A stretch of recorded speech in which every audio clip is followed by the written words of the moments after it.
Aku tak setuju pergi ke dokter Jawa itu. Ia macam tukang sihir.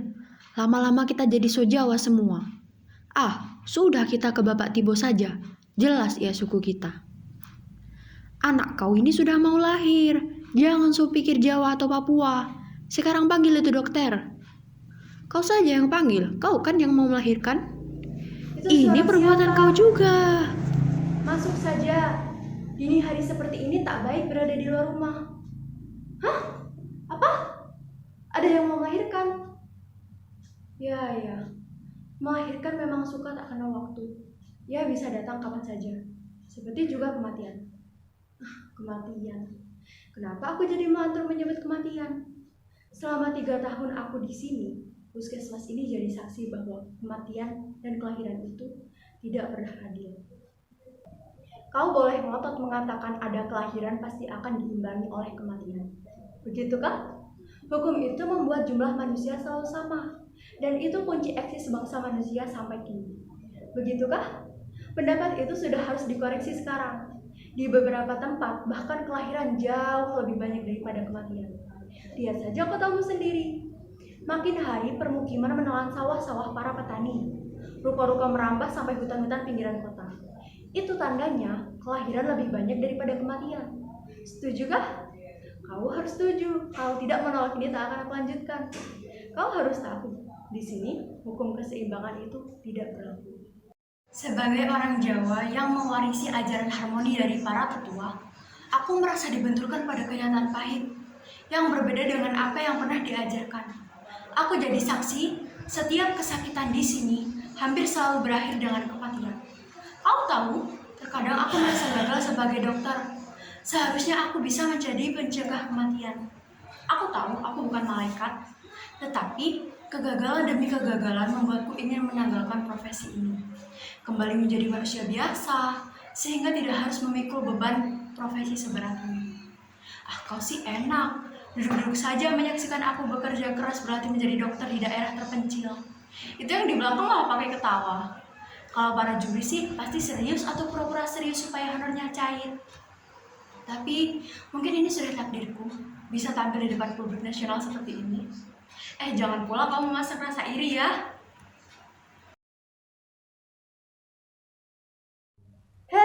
Siapa di sana? Bapak, Mama, masuk saja ke sini. Sini sudah. Jangan lama-lama di luar sana.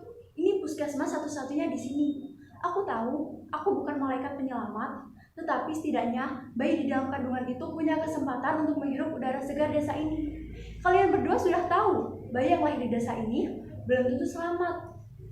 Bahkan, yang sudah lahir pun banyak yang tak punya kesempatan jadi anak-anak.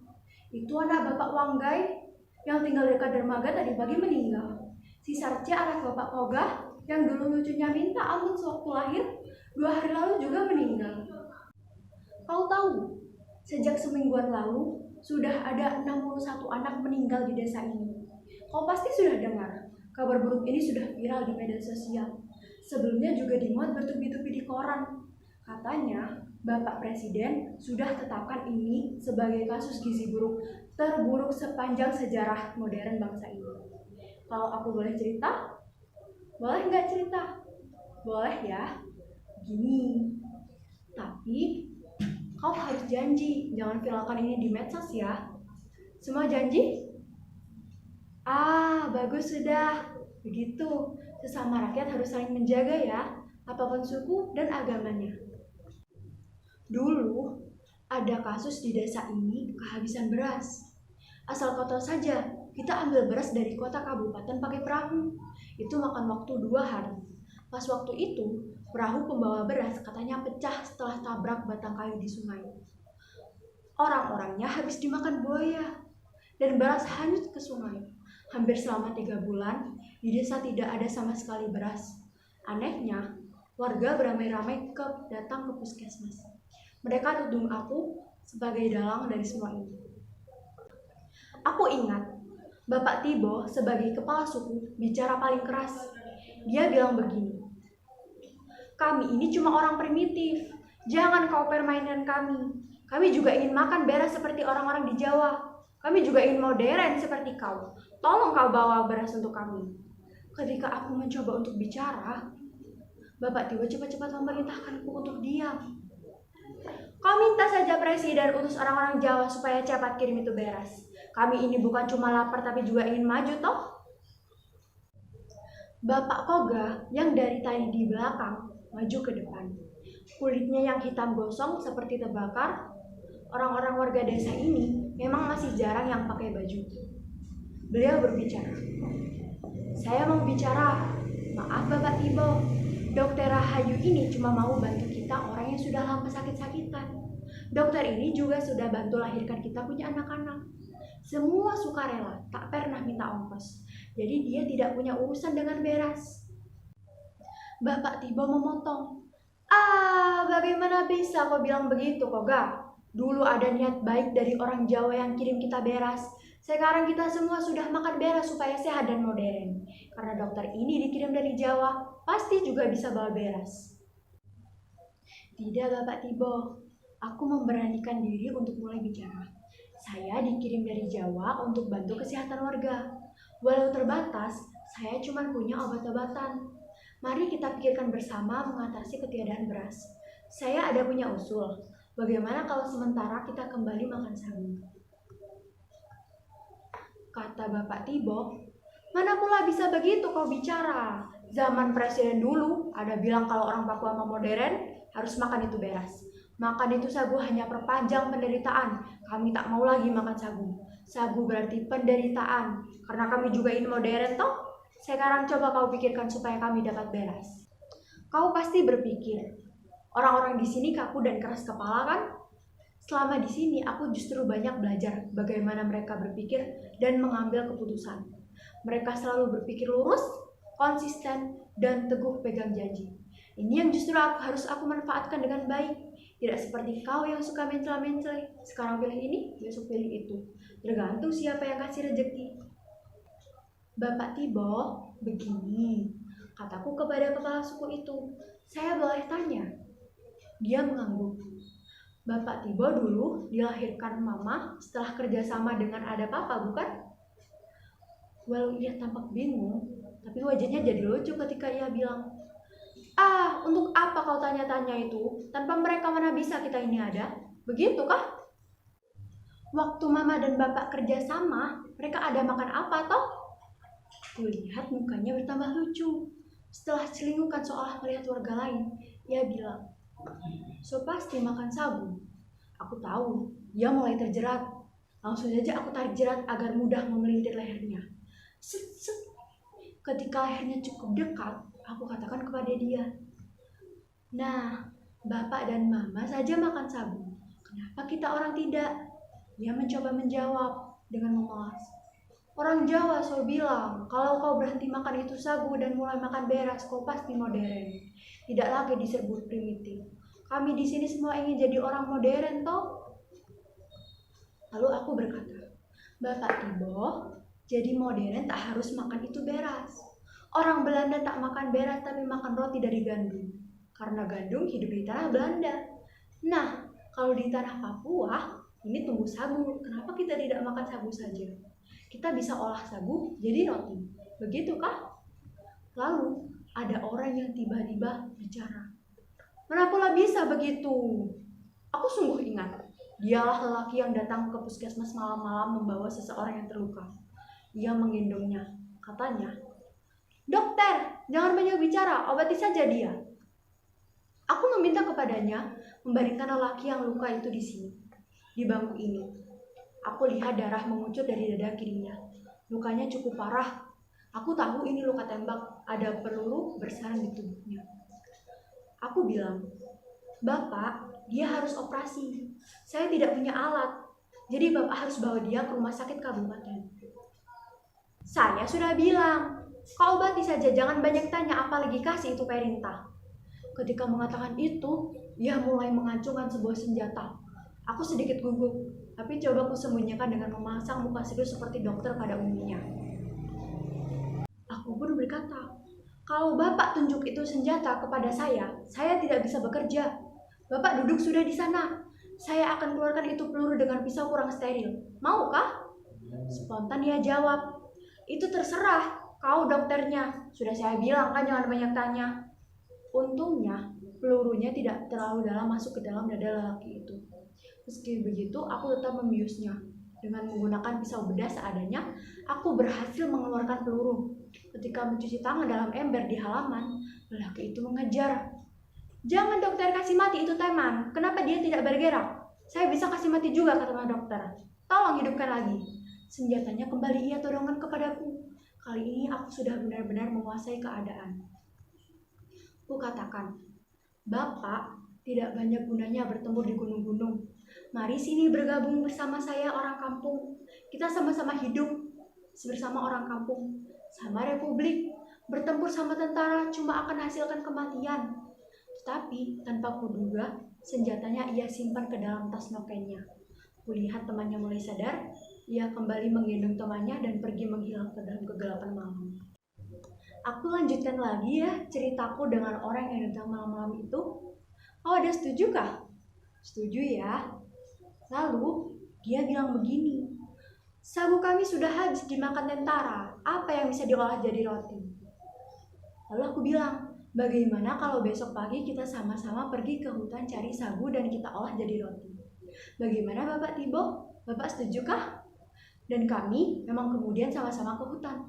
Tetapi alangkah kagetnya, pohon sagu sudah hampir-hampir tak ada lagi. Lahan sagu yang ku tahu dulu menghampar di sana, sekarang sudah berganti dengan kelapa sawit. Sejak itulah Bapak Tibo tidak mengatakan apa-apa dan warga langsung berbalik ke rumah mereka masing-masing.